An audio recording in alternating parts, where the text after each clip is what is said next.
চেহারায় বেশ ক্ষত থাকলেও চোখে মুখে এক অস্বাভাবিক উল্লাসমাখা হাসি লেগে আছে ওর। ঘর ঘরে আওয়াজে বলল, মেয়েদের সাথে কিভাবে ব্যবহার করতে হয় জানেন না? মা বোন নেই নাকি বাড়িতে? কথার শেষ দিকে মেয়েটার গলার কাছে যেন হাসির দমক উঠে এলো। উদ্ভ্রান্তের মতো চিৎকার করে উঠল নিখিল, না না না, এসব হতে পারে না। অচেনা ভয়, সাথে অনুভূতির মায়া এবং রহস্যের অন্তর্জাল ঝুলিতে নিয়ে হাজির আমরা একটুখানি গপ্প। আজকে লেখিকা তিয়াশা মুখার্জির কলমে আপনারা শুনবেন একটি রোমাঞ্চকর গল্প, ফিরে ফিরে আসে। গল্পের সূত্রধর আশিস আদম। শুরু হচ্ছে আজকের গল্প, ফিরে ফিরে আসে। লালবাগ যাবে তো? বাসটা এবার নিখিলের সামনে এসে গতি মন্থর করে আনলো। বাসটা থামতে তাড়াতাড়ি করে বাসে উঠে পড়ল নিখিল। কন্ট্রাক্টরের দিকে তাকিয়ে একগাল হাসল নিখিল। আরে তুমি এত রাতে ফিরছো? আর বলো না, বাসটা একটু খারাপ হয়েছিল। সেসব সারিয়ে লাস্ট বাসের ট্রিপ দিতে গিয়ে এত দেরি হলো। যাগে, ভিতরে গিয়ে বসো, রাত হয়েছে, জোর বাস ছোটাবে। এসব ফাঁকা জায়গায় রাতে বেশি বাস দাঁড় করানো যাবে না। বাসের ভিতরে নিখিল ছাড়া আরো জোনা 4-5 ছেলে রয়েছে। তারা বাসের একেবারে পিছনের সিটে বসে নিজেদের মধ্যে গল্প করছে নিচু স্বরে। বাসের ভিতরে সেরকম আলো নেই। মুখে মাস্ক পরে বসে থাকা ছেলেগুলোর দিকে একবার তাকিয়ে নিয়ে বাসের মাঝখানের দিকে একটা জানালা লাগোয়া সিটে বসে পড়ল নিখিল। এই বাস কন্ট্রাক্টর উঠছে না, ওদের এলাকার ওদিকেই থাকে লোকটা। লালবাগ এখনো অনেকটা দূর, এখনো দুপাশে সেভাবে বাড়িঘর দেখা যাচ্ছে না। ফাঁকা মাঠ, গাছপালাগুলো ঝড়ের বেগে সরে সরে যাচ্ছে। এখানে একেবারেই যে বসতি নেই তা নয়। এদিকার এক ছোট্ট মফস্বলের বাড়িতেই পড়াতে আসে নিখিল। কলেজ পাশ করার বছর 4 পর একটা দোতলা বাড়ির একতলার একটা ঘর ভাড়া নিয়ে ওই মফস্বলের 6-7টা ছেলে মেয়েকে পড়ায়ও। এই নিয়ে টিউশন টিচার হিসেবে ভালোই নামডাক হচ্ছে ওর। সামনে ওদের পরীক্ষা, তাই পড়িয়ে উঠতে বেশ দেরি হয়ে গেল আজকে। জানালা দিয়ে বাইরের দিকে তাকিয়ে থাকতে থাকতে ক্লান্তিতে চোখটা জুড়িয়ে এলো ওর। একটা চাপা গুঞ্জনের শব্দে ঘুমটা ভেঙে গেল নিখিলের। ঘুমিয়েই পড়েছিল ও। শরীরটা ঘুম ঝরানো ক্লান্তিতে ঝিমঝিম করছে এখনো। দুহাতে চোখ মুখ ডলতে ডলতে অনুভব করল ওটা গুঞ্জন নয়, ওটা ওটা ভাবতেই ঘুমের ঘোরটা মুহূর্তে কেটে গেল নিখিলের। মেয়েলি গোঙানি, কিন্তু মেয়েলি গোঙানি কোথা থেকে? তড়াক করে উঠে দাঁড়াতেই দৃশ্যটা চোখে পড়ল নিখিলের। বাসের একদম শেষ সিটে অন্ধকারের মধ্যে একটা ধস্তাধস্তি চলছে। তার মধ্যে থেকেই ভেসে আসছে একটা মেয়ের কাতর আর্তনাদ। রাস্তায় বেশ কিছুটা দূরে দূরে লাইট পোস্ট। চলমান বাসের মধ্যে একটু পরপরই খেলে যাচ্ছে সেই আলোর ঝলকানি। মেয়েটা তার মানে পড়ে উঠেছে বাসে। বেশি কিছু আর না ভেবে ছুটে সেদিকে গিয়ে একটা ছেলেকে টেনে তোলার চেষ্টা করতে লাগলো নিখিল। কি করছেনটা কি আপনারা? ছেলেটা এক ঝটকায় ছাড়িয়ে নিল নিখিলের হাত। এবার দৃশ্যটা আরো স্পষ্ট দেখতে পাচ্ছে ও। মেয়েটাকে তো শেষ করে দেবে অমানুষগুলো। ছটফট করে আপ্রাণ নিজেকে ছাড়ানোর চেষ্টা করছে মেয়েটা। কাঁদছে, চিৎকার করছে, সাহায্যের অনুরোধ করছে, কিন্তু কান্না মিশে কথাগুলো যেন দুর্বোধ্য লাগছে নিখিলের কানে। নরপিশাচগুলো রীতিমতো ঝাঁপিয়ে পড়েছে মেয়েটার উপর। বিভ্রান্তভাবে ছেলেগুলোকে টেনে সরানোর চেষ্টা করতে লাগলো নিখিল। তার ফলে পাল্টা ঘুষির আঘাতে হলো বেশ কয়েকবার জোরালো ভাবে।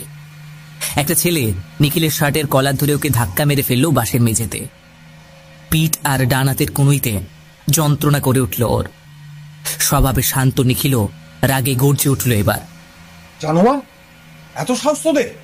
ছাড় বলছে ওকে। অগোছালো চেহারায় উঠে দাঁড়িয়ে সজোরে ধাক্কা মেরে সামনের দুটো ছেলেকে দুপাশে সরিয়ে জটলার মধ্যে প্রায় ঢুকে গেল নিখিল। কন্ট্রাক্টর কাকাই বা কোথায়? সেও কি এই দলেই? মাথা কাজ করে না ওর। সর্বশক্তি দিয়ে প্রায় আধমরা হয়ে আসা মেয়েটার শরীরের উপর উঠে আসা ছেলেটাকে হ্যাচকা টানে সরিয়ে আনলো কিছুটা। রাস্তার পাশের একটা বড় লাইট পোস্টের আলোয় ঝলসে উঠল অন্ধকার বাসটা। আর নিখিলের বুকের ভিতর যেন হিমস্রোত বয়ে গেল। ওর সামনে এক মাথা উস্কো খুস্কো চুল আর তিক্ত চেহারার ছেলেটার কোনো বিকার এলো না তাতে। এটা এটা কথাগুলো জীবের কাছে দলা পাকিয়ে আসছে ওর। সেই এক চেহারা, এক মুখ, এক চাহনি, কলেজ লাইফের সেই চেনা অধ্যত্ত, হুবহু। কি করে সম্ভব এটা? কাকা, বাস থামাও কাকা। এলোমেলো পায়ে পিছিয়ে এসে ড্রাইভারের সিটের দিকে তাকিয়ে থতমত খেয়ে গেল নিখিল। বাসের ড্রাইভার, কন্ট্রাক্টর দুজনেই যে যার জায়গায় বসে তাকিয়ে রয়েছে ওর দিকে। সে চাহনিতে কোনো ভাষা নেই, বিকার নেই, যেন দুটো পুতুলের মতো বসে রয়েছে ওরা। আবার পিছনে ঘুরে দেখালো নিখিল।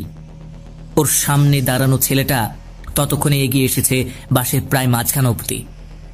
নির্বিকার চাহনিতে দেখছে ওকে। পিছনের অন্য ছেলেগুলো এবার মাস্ক খুলে নিল একে একে। নিজের চোখে বিশ্বাস করতে পারছে না নিখিল। ওর সামনে দাঁড়িয়ে ওর কলেজ লাইফের বন্ধু রাকেশ, সৌরভ, যতীন, ভিকি, পল্লব, আর তাদের একেবারে সামনে দাঁড়িয়ে রয়েছে নিখিল নিজে। নিখিলের চোখের সামনে 4 বছর আগের সে রাতটা যেন ক্যামেরা রিলের মতো বয়ে যেতে লাগলো প্রচন্ড গতিতে। লাস্ট বাস, প্রচন্ড নেশা চড়েছিল সেদিন ওদের। মেয়েটা একা উঠল পড়া থেকে বাড়ি ফিরবে বলে। পাশে বসে অকারণ আলাপ জমাতে গিয়েছিল নিখিল।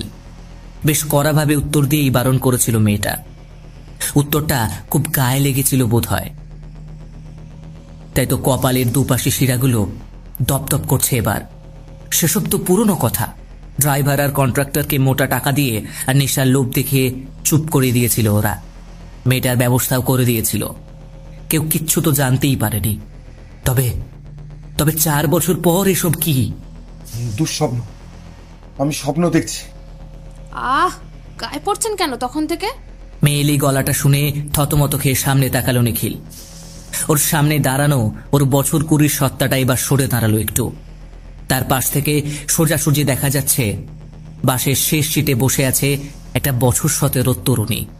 ছাপোষা চেহারা, এলোমেলো বিনুনি, দুটো দুকাঁধের পাশে ঝুলে রয়েছে।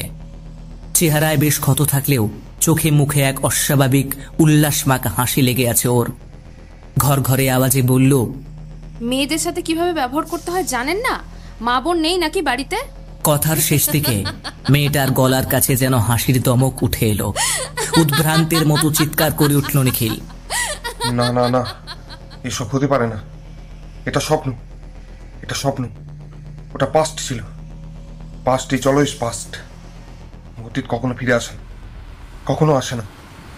আচমকা প্রচন্ড জোরে ব্রেক কষার শব্দ আর প্রবল ঝাঁকুনিতে ছিটকে গিয়ে একটা সিটের উপর পড়ল নিখিল। ধরপড় করে উঠে বসে দেখল বাসটা দাঁড়িয়ে গেছে। দূর থেকে একটা শব্দ কানে আসতেই চমকে জানলা দিয়ে বাইরের দিকে তাকালো নিখিল। চারপাশে ফাঁকা প্রান্তর, তার মাঝখান দিয়েই রেল লাইন চলে গেছে। সেই ট্রেনের হুইসেল ভেসে আসছে দূর থেকে। বাসটা দাঁড়িয়ে রয়েছে রেল লাইনের উপর। চারপাশ এত নিশ্চুপ কেন? এর মধ্যেই ট্রেনের জোরালো আলোটা চোখে পড়ল ওর। সর্বনাশ, এ তো এক্সপ্রেস ট্রেন। বাস এখানে কেন দাঁড়ালো? ঘুরে তাকাতেই এবার ওর পাল্টা চমকানোর পালা। গোটা বাসে যতদূর দেখা যাচ্ছে কেউ কোথাও নেই। একটা খালি ড্রাইভারবিহীন বাসের মধ্যে বসে আছে নিখিল। দুহাতে মাথার চুল খিমচে ধরল নিখিল। বেরোতে হবে এখান থেকে। কথাটা মুখে আওড়াতে আওড়াতে বাসের বন্ধ দরজাটা খুলতে যেতেই কথাটা যেন গলার কাছে আটকে গেল ওর। দরজাটা লক, খুলছে না। গায়ের জোর খাটাতেও লাভ হচ্ছে না কিছুই। এবার উন্মাদের মতো দরজার গায়ে ধাক্কা মারতে মারতে চিৎকার করে উঠল নিখিল, হেল্প, হেল্প, আমায় বের করো এখান থেকে, হেল্প। ওর চিৎকারের মাঝে ট্রেনটা প্রচন্ড গতিতে এগিয়ে এলো বাসটার দিকে। ওর শেষ বিভৎস আর্তনাদটা চাপা পড়ে গেল ট্রেনের কান ফাটানো হুইসেলের শব্দের সাথে। স্টেশনে এই মাঝরাতেও ভালোই লোক জড়ো হয়েছে। কিছু স্থানীয় লোক, ট্রেন থেকে নেমে আসা বেশ কিছু উৎসুক যাত্রীদের দল, স্টেশন মাস্টার এবং রেল পুলিশদের ভিড়ে মাঝরাতে নিস্তব্ধতা সাময়িকভাবে উধাও হয়ে গেছে। রেল বিভাগের অফিসার ইনচার্জ দুশ্চিন্তার ভ্রুকুটি করে বললেন, ঠিক কি হয়েছিল একটু খুলে বলুন। আমার এত বছরে কখনো যে এমন অ্যাক্সিডেন্ট দেখিনি তা নয়, কিন্তু এমন অদ্ভুতভাবে ব্যাপারটা ঘটল। আমরা ব্যাপারটা দেখা মাত্র হর্ন দিচ্ছিলাম, কারণ ওই দূরত্ব থেকে ব্রেক মারলে অবধারিত ট্রেনটা উল্টে যেত। এত বড় রিস্ক কি করে নিই বলুন স্যার? হ্যাঁ স্যার, উনি ঠিকই বলছেন। হ্যাঁ স্যার, উনি ঠিকই বলছেন। ওনার কথায় সায় দিলেন ট্রেনের ড্রাইভার এবং তার সঙ্গে থাকা হেল্পার ছেলেটি। ড্রাইভার অসিত সামন্ত এই নিয়ে বহু বছর ট্রেন চালাচ্ছেন, ফলে রেল পুলিশদের সাথেও ওনার বেশ মুখ চেনা সম্পর্ক আছে। একটু থেমে ফের ধরে ধরে বললেন অসিত সামন্ত, তবে সবচেয়ে আশ্চর্যের বিষয় হচ্ছে আমরা যে কয়েক মুহূর্ত দেখতে পেয়েছি তাতে ব্যাপারটা অদ্ভুত লাগছিল। অদ্ভুত বলতে? স্যার, ছেলেটা পাগলের মতো হাওয়ায় হাত চালাচ্ছিল, চোখে মুখে প্রচন্ড ভয়, কিছু যেন বলছিল। আর কাউকে দেখেছেন আশেপাশে? না স্যার, মনে হচ্ছে ছেলেটার মাথায় কিছু গন্ডগোল ছিল, কারণ ফাঁকা রেল লাইনের ওপর দাঁড়িয়ে ও এমন ভাব করছিল যেন ওকে কেউ আটকে রেখেছে। হাত নাড়ার ভঙ্গিটা এক ঝলক দরজার ধাক্কা দেওয়ার মতো ছিল, জানেন স্যার। কিন্তু ওখানে ও ছাড়া কেউ ছিল না, কিচ্ছু ছিল না। আচ্ছা, কি মনে হয়, সব সময় কি সত্যি পাস্ট ইজ পাস্ট হয়, নাকি কখনো কখনো অতীত ফিরে ফিরেও আসে? হ্যাঁ